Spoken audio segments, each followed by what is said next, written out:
C'est parti pour les interviews de l'IA. Donc, c'est notre grand nouveau rendez-vous de Smart Tech dans cette nouvelle saison. On en parle avec ceux qui font l'actu véritablement dans ce domaine. Aujourd'hui, autour de la table, Jean-Baptiste Mananti, un ancien du Conseil national du numérique. Je vous avais d'ailleurs interviewé sur ces enjeux de médiation numérique et vous êtes toujours très impliqué sur ce sujet de l'inclusion algorithmique. On va expliquer ce que c'est d'ailleurs cette inclusion algorithmique. Vous allez nous parler plus particulièrement d'une note que vous avez publiée avec d'autres experts sur les effets de l'IA. Quand j'ai résumé ça, mais c'est pour moi c'est le lien avec social, le lien social en fait qui est perturbé aujourd'hui avec l'IA et puis aussi toutes ces politiques sociales et de solidarité. À côté de vous, Pierre-Carl Langlais, bonjour. Bonjour. Vous êtes chercheur en IA, militant de longue date pour la science ouverte. Vous nous ferez découvrir, vous, le projet Pléias, que vous avez cofondé. Donc, pour le dire vite, c'est un laboratoire français spécialisé dans l'entraînement des modèles de raisonnement à partir d'un ensemble de données multilingues, Mmh. absolument unique hein, par son ampleur, mais aussi par son ouverture. Vous allez nous expliquer ça également. Juste après Guillaume Avrin, notre autre invité. Bonjour Guillaume. Bonjour. On va commencer ensemble. Ancien coordonnateur national pour l'intelligence artificielle de la France. Donc, vous avez piloté cette stratégie de la France dans le domaine de l'IA, dans le cadre de France 2030, qui a mobilisé 1,5 milliard d'euros, quand même, il faut le rappeler, d'investissement public pour accélérer ce développement de l'intelligence artificielle en France et en Europe.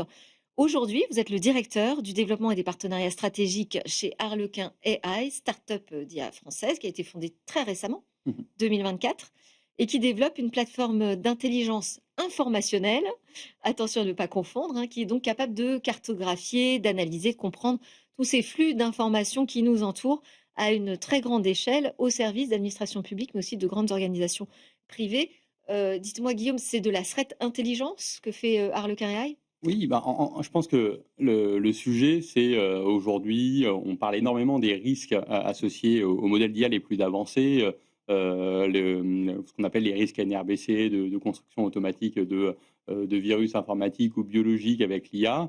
Mais, le constat initial et c'est un constat que je faisais déjà quand j'étais à la coordination nationale pour l'IA, c'est qu'en fait, il y a des risques qui sont déjà beaucoup plus immédiats, beaucoup plus présents, qui sont des risques, associés à la désinformation et la désinformation qui est accélérée par l'intelligence artificielle et quand on fait le lien entre, d'une part cette réalité technologique et du risque associé à la désinformation par l'IA ou augmenté par l'IA et d'autre part, je ne sais pas si, vous avez lu le livre de, Giuliano d'Ampoli sur les ingénieurs du chaos. Oui. Il y a aussi ce constat qu'en fait, on a des ingénieurs du chaos qui utilisent ces nouvelles technologies pour finalement déstabiliser les démocraties. On fait assez rapidement le constat qu'il faut absolument qu'on s'équipe d'IA au service de la contre-influence, au service du contre-terrorisme, au service de finalement de la protection des intérêts nationaux et européens. Et c'est vraiment l'ADN d'Arlequin, de ses cofondateurs. Et pour moi, c'était la continuité de la mission par rapport à la coordination nationale pour l'IA. Aujourd'hui, on a au niveau, justement, public, au niveau de l'État, on a Viginum, hein, Mhm. qui,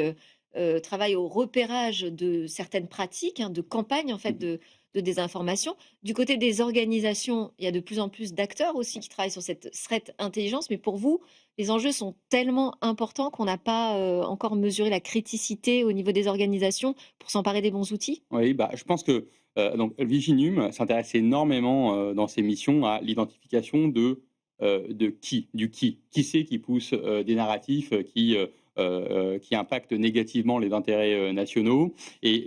Harlequin AI, avec ses technologies, va plutôt dans l'analyse sémantique, c'est-à-dire quels sont ces narratifs, Ouais. d'où viennent ces narratifs, est-ce que ces narratifs qui sont finalement poussés contre les intérêts de nos entreprises ou de nos administrations, est-ce que c'est les mêmes au Canada et au Mozambique? Est-ce qu'il y a un croisement possible entre ces narratifs? Et du coup, finalement, est-ce que c'est pas des groupes de personnes qui travaillent entre elles pour essayer d'attaquer, c'est des relais pour attaquer les intérêts nationaux? Donc, on a énormément d'échanges avec Viginum. J'en Donc profite pour Vigilum s'adresse, au qui, vous vous intéressez au quoi, au quoi, si je résume? exactement. Et finalement, la combinaison des 2, ça permet d'avoir, une bonne analyse de l'espace informationnel, de pouvoir naviguer efficacement.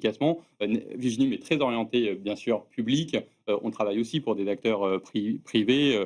On a un certain nombre de partenariats avec des grands groupes du CAC 40, avec aussi des fonds d'investissement, y compris en dehors de la France, au niveau européen. Donc finalement, les sujets de la maîtrise du risque associé à l'influence négative sur les réseaux sociaux, la gestion de crise, l'anticipation des ruptures de chaînes logistiques, tout ça, c'est des sujets, et bien sûr l'intelligence économique, c'est des sujets pour lesquels on a besoin d'analyser des données en très grande dimension qui sont disponibles sur les réseaux sociaux, sur le web, dans la presse. Et finalement, l'outil permet de récupérer ces données.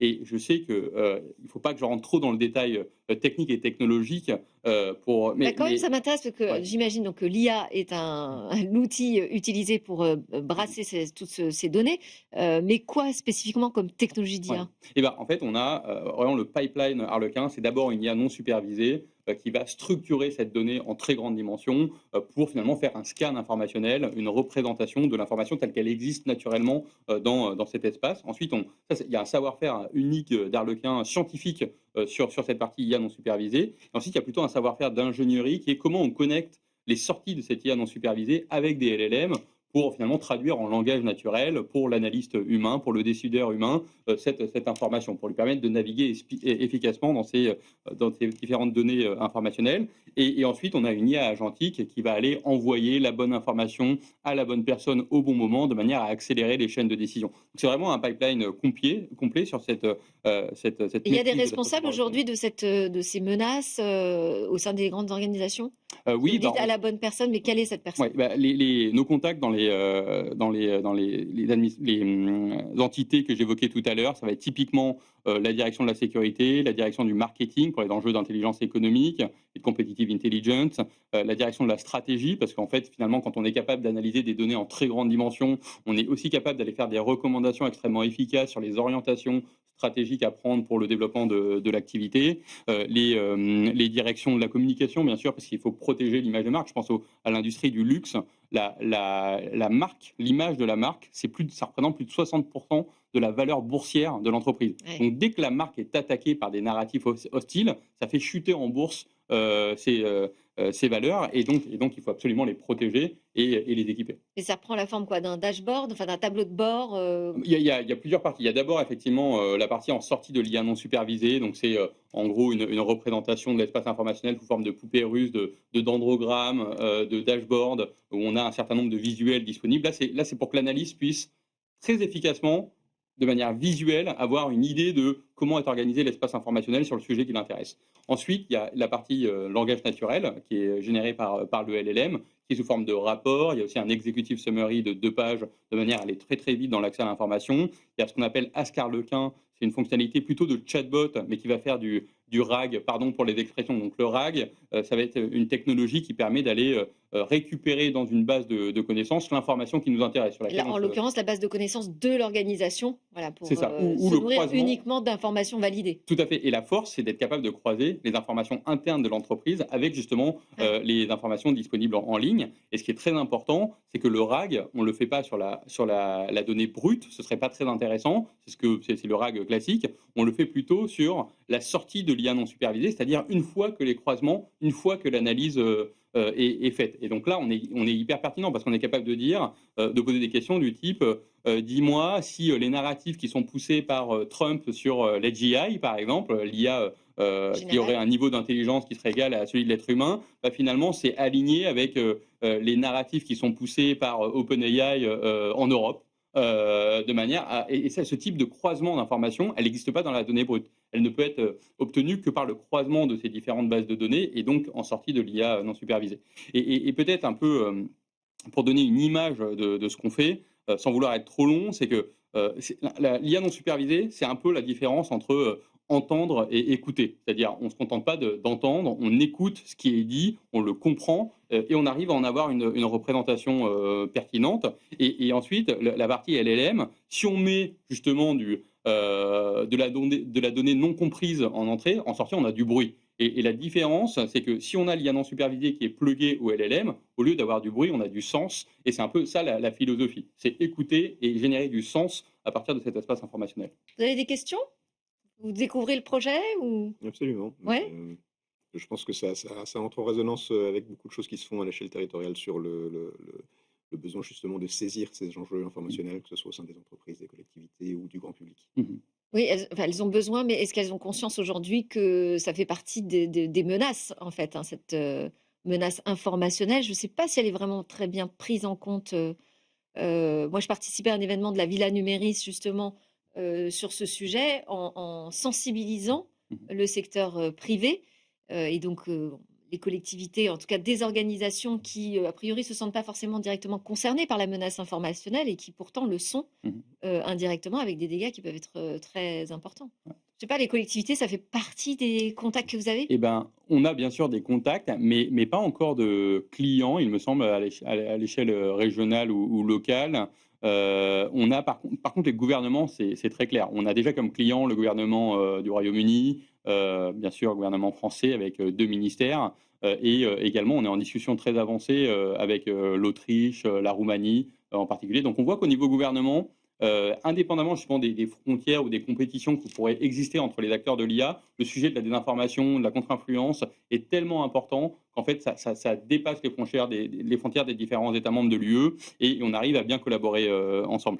Et Et si dans les tu ouais. ministères français, oui, c'est ministère des Affaires Et étrangères, ben par justement, exemple? c'est ça qui est extraordinaire. Je me rappelle quand j'étais à la coordination nationale pour l'IA qu'on disait, «Oui, les administrations publiques vont pas assez vite dans l'intégration, dans l'expérimentation des technologies d'intelligence artificielle». Maintenant, je suis passé de l'autre côté de la Ouais. barrière et c'est incroyable la rapidité et la compréhension technologique du ministère des Affaires étrangères et du ministère de l'Intérieur en particulier sur ces sujets. Mmh. Ils sont exactement dans la démarche, dont on a besoin pour innover. C'est-à-dire qu'on va discuter, on va exprimer des besoins, on va tester des technologies innovantes sur des cas d'usage, et ça va hyper rapidement. Donc les deux que j'ai mentionnés, c'est bien sûr ceux avec lesquels on travaille déjà, mais en tout cas, c'est impressionnant et c'est super. Bon, bonne nouvelle.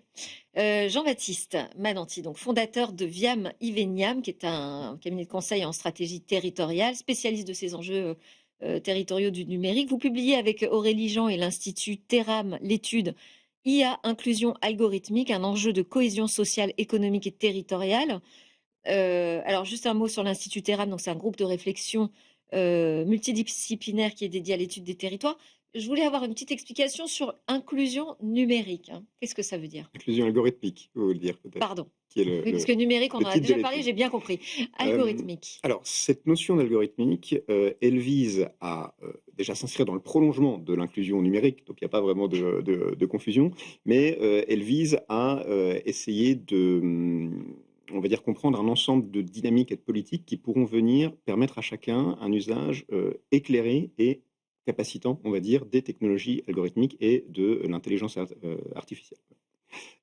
Donc on le structure autour de 4 Donc dimensions. capacitant, ça veut dire comprendre comment ça marche pour pouvoir s'en servir. C'est ça. L'idée, c'est, en gros, de réfléchir, alors, en l'occurrence, dans le cadre de cette étude à l'échelle, territoriale, comment est-ce qu'on va pouvoir venir mettre l'intelligence artificielle au service de son territoire, de ses habitants, de son quotidien, plutôt que d'avoir un territoire et des habitants qui sont au service de l'intelligence artificielle? Parce qu'il y a ce risque. Parce qu'il y a ce Comment risque il absolument. se manifeste? Alors, Vous avez des exemples en tête? oui, absolument. En fait, le développement des systèmes d'intelligence artificielle, fait, naître et renforce le risque d'une France à 2 vitesses, quand on parle de technologie. Pourquoi? Parce que, vous le savez, l'intelligence artificielle, s'entraîne, fonctionne sur de grands ensembles de données, et quand ces grands ensembles de données, sont, on va dire, essentiellement, centraux, urbains, on va avoir un risque de marginalisation, bah, de tous ces espaces ruraux, périphériques, ultramarins, périurbains, qui ne rentrent pas dans cette, norme et dans cette, Ah oui. centralité. C'est un Et donc biais en fait, inhérent c'est au exactement ça, entraînement. c'est des biais d'entraînement, c'est des Mmh. biais algorithmiques qui vont avoir des conséquences, très concrètes, en termes, par exemple, de maintien des stéréotypes, à l'échelle territoriale. Pour vous donner un exemple, si vous allez sur, un des, grands modèles disponibles pour le public aujourd'hui et que vous lui demandez de créer une photo d'une femme bretonne, il y a de très fortes chances qu'il vous sorte une photo d'une personne âgée avec un costume traditionnel, la bigouden et cetera. Ça, Mmh. c'est une image stéréotypée. Ouais. Donc ça va être renforcé pardon par tout ça. Et puis il y a aussi un autre impact très concret qui est, je le disais, cette espèce de d'invisibilisation, de tout ce qui n'est pas, au centre, de tout ce qui est à la marge, au centre, au sens 1er, et donc de ce qui fait la spécificité de ces territoires. Et Le résultat concret, c'est que localement, on va avoir des outils qui ne sont pas adaptés aux réalités territoriales.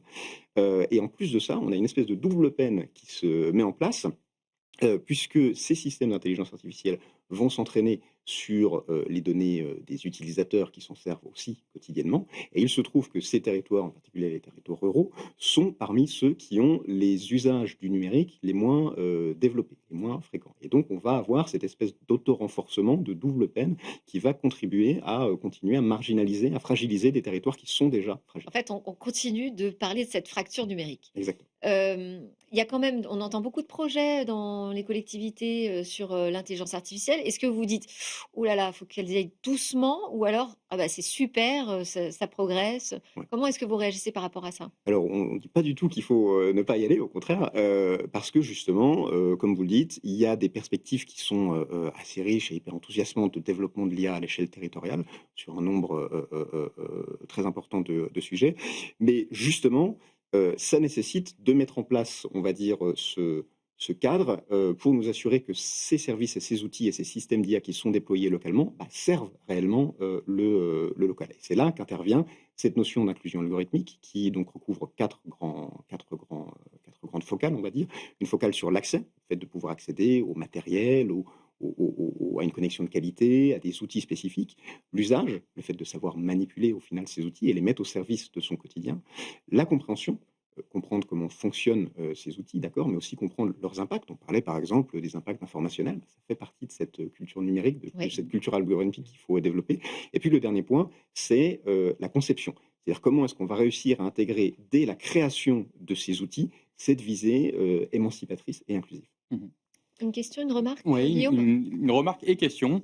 La remarque, c'est que ce qui est hyper intéressant, c'est effectivement de faire ce constat qu'on ne peut pas séparer le sujet du développement et du déploiement de l'IA. On pourrait avoir Mmh. tendance, d'un point de vue Ouais. stratégique, se dire: «Bon, bah, d'une part, il faut que je trouve une manière d'accélérer l'adoption de l'intelligence artificielle dans mes entreprises, dans ma société, et cetera, et d'autre part, il faut que j'ai une politique industrielle pour développer des systèmes d'IA», et on sépare les 2. Et en fait, les 2 sujets sont liés parce que pour que l'IA soit adoptée et adoptée efficacement et qu'elle serve effectivement les intérêts, des populations au niveau local, il faut que finalement ces IA soient adaptées à leurs besoins, leur manière de parler, leurs valeurs, enfin tout un ensemble de critères, de caractéristiques qui fera Mmh. qu'effectivement, cette IA elle va, apporter toute sa plus-value. Et d'ailleurs, ce qui est aussi intéressant, c'est ce que finalement, ces communes qui sont marginalisés sur l'IA, et ben, en fait, c'est un peu ce que la France et l'Europe a vécu, il y a même pas 2 ans sur les LLM,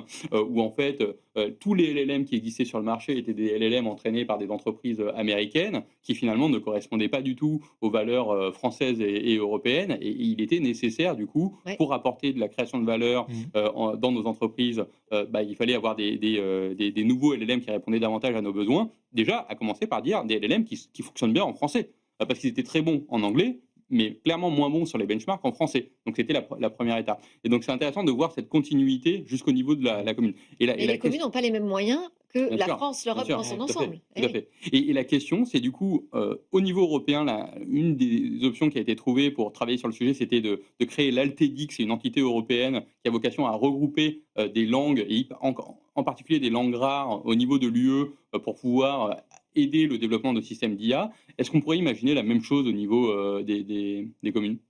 Eh ben, le sujet de la mutualisation, de Mmh. toute façon, il est, central aujourd'hui parce que, bah, comme vous le disiez, si on regarde un peu, quelles sont les communes qui aujourd'hui développent vraiment des grands projets d'IA, évidemment, c'est plutôt les métropoles, c'est plutôt, les régions, c'est plutôt, certains départements. Mais plus on a une commune qui est petite, évidemment, moins on aura les moyens et les ressources en interne pour le faire. Mmh. Ceci dit, il y a des espaces et des démarches de mutualisation qui existent, que ce soit, pilotées à l'échelle nationale au sein de structures comme les interconnectés, ou que ce soit à l'échelle locale avec des structures comme les OPSN, les Mmh. opérateurs publics de services numériques, Mmh. qui peuvent aller accompagner justement des collectivités qui n'ont pas forcément en interne cette ressource numérique, voilà, à mettre en place des projets et donc à mutualiser à la fois des outils, des réflexions, des sessions de formation, d'appropriation. Mais ça veut dire aussi qu'en interne, dans les collectivités, il faut qu'ils soient bien conscients du cadre, qu'ils Mmh. Mmh. puissent faire une commande éclairée Oui, par tout ce que absolument. donc il faut qu'ils lisent votre note, hein, pour résumer.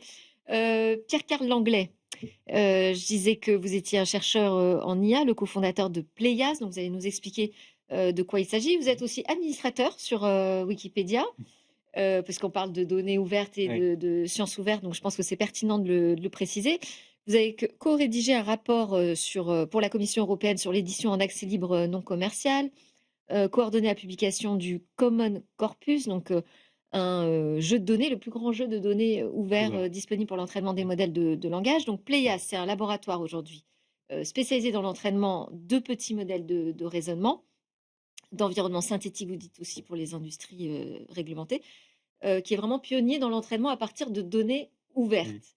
Ça, j'ai bien tout noté, mais Oui. ma question c'est, les autres LLM par exemple, Ouais. ils ne vous ont pas attendu pour aller, chercher toutes les informations dans Wikipédia? Alors, Les données la ouvertes sont ouais. déjà font partie aujourd'hui des données Non, d'entraînement? pas vraiment, en Non? fait. Le problème principal, vraiment, c'est de définir ce qu'on entend par ouvert, en fait. Et OK. la question, en fait, elle est au cœur, enfin, c'est vraiment la question des droits d'auteur, en fait, aujourd'hui, qui est au cœur, en fait, des problématiques d'IA. Donc, tout récemment, Anthropic a dû payer 1,5 milliard C'est vrai. à des auteurs dont ils avaient récupéré leurs œuvres. Et en fait, aujourd'hui, le cœur de ce qui est utilisé pour entraîner les IA, c'est, alors Wikipédia est dedans, bien sûr, mais surtout, c'est ce qu'on appelle le crawling du web, en fait. Et là, ça rejoint aussi ce que disait justement Jean-Baptiste juste avant, c'est qu'en fait, on est sur une démarche de collecte générale, mais pas très pensée, parce qu'elle a été pensée pour l'archivage, qui est fait par une toute petite organisation qui s'appelle Common Crawl, ils sont 4, et ils n'ont pas les structures pour notamment récupérer tout ce qui est document PDF. Et là, c'est au cœur notamment du problème qu'on a aujourd'hui dans le domaine industriel, en réalité. Parce qu'aujourd'hui, du coup, toute la donnée qu'on récupère, en fait, c'est vraiment une donnée web, mais qui est très décorrélée finalement des usages. C'est pas dans ces données notamment qu'on va trouver aussi notamment toutes les langues régionales, typiquement, hein, c'est beaucoup plus des documents, des choses comme ça dans lesquelles on va trouver ça. Et aujourd'hui, l'exemple que j'aime bien citer pour montrer ce décalage, en fait, c'est celui des montres. Parce qu'aujourd'hui, si vous demandez à un modèle de vision de lire l'heure, il aura beaucoup de mal. Et pourquoi? Simplement parce que si vous tapez montre sur le web, vous avez que des montres arrêtées qui ne sont pas dans le monde vivant. Mmh. Et ça, aujourd'hui, c'est un vrai problème aujourd'hui aussi. Donc, ce qu'on a voulu créer avec Common Corpus aujourd'hui, c'est le plus grand corpus en fait disponible sur Linkfest. On peut télécharger. Alors, je vous conseille pas de le faire parce qu'il est très très grand, hein, ça fait 2000 milliards de mots. Je sais pas ce qu'on en ferait. Alors voilà, donc c'est beaucoup de lecture, j'avoue, et beaucoup de choses à transporter hein, pour l'avoir fait. Mais donc c'est multilingue, c'est en plusieurs langues européennes notamment. Et le français est très bien représenté avec 300 milliards de mots, donc c'est Mais aussi un élément. dedans, on trouve par exemple les EPUB, enfin tous les Alors, livres au format. non, justement Non. pas. On trouve très peu de livres malheureusement, parce qu'il y a très peu de livres en libre accès. Ce qu'on trouve, c'est principalement 4 grands ensembles. Donc d'abord, effectivement, tout ce qui va être sciences ouvertes, donc notamment les publications scientifiques. Il y en a énormément maintenant qui sont en accès libre. Tout ce qui va être logiciel libre. Et là aussi, il faut savoir que les modèles aussi sont très utilisés pour générer du logiciel. Tout ce qui va être patrimonial aussi, parce qu'en fait, on a plein de textes dans le domaine public qui n'ont plus le droit d'auteur, et qui sont pour le coup des livres. Là, il y a beaucoup de livres en Ouais. réalité, et là, bon, des textes un peu anciens évidemment, mais qui ont quand même une forte qualité de raisonnement, de rédaction par derrière. Et puis dernièrement, l'élément le plus important, et là aussi où on participe justement, Guillaume mentionnait Altédic, on participe justement à la coordination des collectes d'Altédic pour tout ce qui va être données gouvernementales ouvertes en fait. Tout ce qui est rapport, etc. aussi, c'est un ensemble qui est très riche. Mais juste, on Ouais. parle là de français ou de Langue être toutes langues confondues. En fait. combien? Au total, donc de langues représentées, il y en a environ 30 dans D'accord. Common Corpus. Et il en faudrait plus. Et là, aujourd'hui, on travaille notamment dans des projets de déploiement en Afrique. Et là, je rejoins notamment le constat qui était mentionné juste avant. Dès qu'on commence à toucher à des langues, tout se débine. C'est-à-dire que les modèles, même pour faire le RAC, typiquement, les modèles de recherche, John Meddings, ne fonctionnent plus. Mmh. La génération ne fonctionne plus. Donc, rien ne fonctionne. Et aujourd'hui, c'est là où La modération de Facebook ne fonctionne plus sur certaines langues, ah oui, tout à voilà. fait, mais c'est général en fait. Et donc c'est vrai qu'aujourd'hui on a besoin d'un outillage. Alors on a aussi besoin d'un outillage plus ouvert pour tout ce qui va être domaine régulé aujourd'hui. On sait qu'à quel point aujourd'hui, les banques, les Expliquez-nous assurances, ça, oui. en fait, sont très réticentes à utiliser l'IA pour plusieurs raisons. D'une part, parce qu'aujourd'hui c'est une question d'hébergement. Hein. Il y a plein de données personnelles, elles sont responsables. Et aujourd'hui, les déployeurs d'IA sont complètement responsables de ce que génèrent les modèles en Europe. Donc concrètement, si votre modèle a été entraîné sur des corpus avec beaucoup de données sous droit d'auteur, beaucoup de données sous données personnelles, etc. Et on sait que les gros modèles, notamment, mémorisent très bien.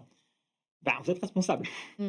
Et aujourd'hui, il y a un peu de réticence. Et Donc en qui fait, en ça plus, freine l'écosystème ça de freine l'IA en France et en l'écosystème Europe. et ça le freine aussi sur un autre plan, qui est la question des montres, en fait, ce que je disais juste avant, c'est-à-dire le fait qu'aujourd'hui, les modèles ne sont pas entraînés aujourd'hui pour les environnements, pour les tâches, en réalité, de ces entreprises. Donc, on avait créé Common Corpus l'année dernière, donc c'est vraiment une collecte au sens très large. Aujourd'hui, ce qu'on est en train de faire dans la version 2 qui va sortir, qui s'appellera Synth, et qu'on fait en partenariat avec AI Alliance et IBM, c'est en fait une version synthétique de Common Corpus. Et l'idée, c'est de prendre un petit ensemble. Donc, on a pris, puisque je suis administrateur de Wikipédia du coup, je savais qu'il y avait cette ressource qui existait. On a une sélection par la communauté de 50 000 articles qui sont au cœur de ce qu'on doit savoir. Et ma réflexion depuis longtemps, c'était le fait que ces modèles, en fait, aujourd'hui, ben, c'est vrai qu'on leur met tout le web dedans. Est-ce que c'est vraiment utile, en fait? Combien de livres vous avez eu dans votre vie? Des Oui. centaines? Oui, mais c'est ça Pas tellement l'intérêt plus. d'avoir une IA, c'est qu'elle en a lu plus que moi. Oui, mais en réalité, si on vise, et là, ce qui est intéressant, c'est est-ce qu'elle a lu les bons livres? Oui. Et en fait, en réalité, il y a plein de livres qui vont pas être là ou qui vont pas être bien assimilés. Il y a plein de règles lorsqu'on voit en entreprise. En fait, on a plein de guidelines, de règles, de normes, etc. En banque, très simplement, on a plein aujourd'hui de représentations de données, en fait, pour les transferts bancaires, par exemple. Il n'y a pas de données ouvertes pour ça. Mmh. Tout est de données personnelles. Ouais. Donc, en fait, il faut les inventer, ces données, il faut les écrire. Donc, on va utiliser des modèles de langue avec des contraintes pour générer, en fait, ce corpus à l'échelle, l'amplifier, faciliter sa mémorisation dans le modèle lui-même, ce qu'on appelle un environnement synthétique. Et ça, aujourd'hui, c'est de plus en plus utilisé par les grands labs américains, par les grands labs chinois aussi, qui émergent très fortement depuis quelques mois, et pour les usages industriels. Donc là, on est vraiment sur le cœur de l'idée. Vous êtes dans un domaine qui est Et là, l'assurantiel. vous le faites pour justement des clients à l'international ou vraiment vous travaillez sur le Principalement marché européen. français? Européen. Européen. Européen, en fait. Une partie de Pléias est en Allemagne, donc on a un laboratoire de recherche privé. On a une partie en Allemagne à l'université de Bourg. Et donc on travaille avec des acteurs principalement, effectivement, en Europe. D'accord, donc Des principalement sur des langues européennes. Sur des langues européennes, des secteurs régulés. Donc on est principalement en médecine, beaucoup, on est en transport, on est dans la banque. C'est super ça. Et il y a un vrai manque aujourd'hui, en fait. Ouais. OpenAI n'est pas suffisant. Ouais. Et hyper curieux, comment les 50 000 articles, donc, c'est quoi les critères que vous utilisez pour les sélectionner? Alors, c'est une sélection par la communauté, en fait. Ils décidaient à un moment C'est un donné. Wikipédien qui Ça parle. a duré 20 ans, évidemment, la Wikipédia, avec plein de discussions, plein de gens Voilà. qui s'engueulent, mais c'est très bien, c'est vivant. Et donc, ces 50 000 articles, du coup, c'est une bonne image, je trouve, de ce qu'une personne très cultivée connaîtrait en réalité. Donc, c'est plein de choses, dans plein de domaines, hein, mathématiques, chimie, littérature, etc. Et est-ce que vous partez par exemple d'un corpus en français que ensuite vous traduisez pour l'avoir dans toutes les langues ou vous allez chercher chaque version originale? Exactement, en fait. On va chercher les différentes versions originales. Donc, on est plutôt à partir de l'anglais, en fait, à l'origine. Et ensuite, après, on est allé dupliquer ça et l'étendre. Ce qui est très intéressant. Donc c'est que pas de la génération- traduction, c'est vraiment des VO qui sont Alors, récupérés. c'est un peu des deux, en fait. Un Mais ce peu qui est des très intéressant avec justement la génération synthétique, du coup, c'est qu'on est dans une logique où on part de rien et après, on élargit. C'est-à-dire, soudainement, si je décide que mon modèle, il n'est pas assez bon en provençal, par exemple, et si j'arrive à développer une bonne pipeline pour en générer, du coup, j'aurai beaucoup plus de données et le modèle sera bien meilleur. Mmh. Et Pierre-Carl, Eh vous ben oui, avez... mais ce sera la dernière question et très rapide, oui. Oui, si on entraîne le LLM sur Ouais. cette base de données, Ouais. un LLM Ouais. de Ouais. faible taille, sur cette Ouais. base de données synthétique, vous avez fait les benchmarks, est-ce Oui. qu'on arrive à avoir des bonnes On est à Mais l'état de l'art. on aura- On est à On est à l'état de l'art, tout à fait, Génial. exactement. En fait, on a entraîné un modèle qui s'appelle Baguettotron, parce qu'il est. Et vous Il nous fait ferez une sortir. démonstration la prochaine fois parce qu'on a Exactement, plus du tout voilà. le temps, je suis désolée. Ah, bah oui. Merci C'était bah oui. passionnant. Merci Mon modèle me beaucoup remplacera. à tous les trois. Jean-Baptiste Mananti de Viam Iveniam, co-auteur de l'étude IA Inclusion algorithmique, un enjeu de cohésion sociale, économique et territoriale pour l'Institut Terram. Pierre-Carl Langlais, CTO de Pléias, et Guillaume Avrin, directeur de développement et des partenariats stratégiques chez Harlequin AI. Merci encore. Merci à vous de nous avoir suivis sur la chaîne Bismart. C'était Smart Tech. À très bientôt.